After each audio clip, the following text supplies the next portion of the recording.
this video we will see how to fix Navien Tankless water heater after power outage. Restart and setting check. Fix 1 is check if power has been restored. Check that other electrical devices are working. Make sure the water heater is plugged in securely. Verify the circuit breaker hasn't tripped. Second one is restart the water heater.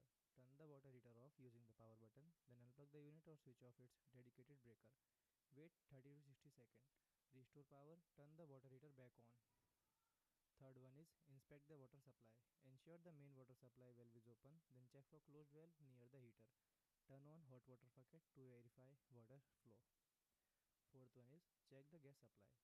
Make sure the gas shut off valve is fully open. Confirm other gas appliances are working. If you smell gas, leave the area immediately and contact your gas supplier.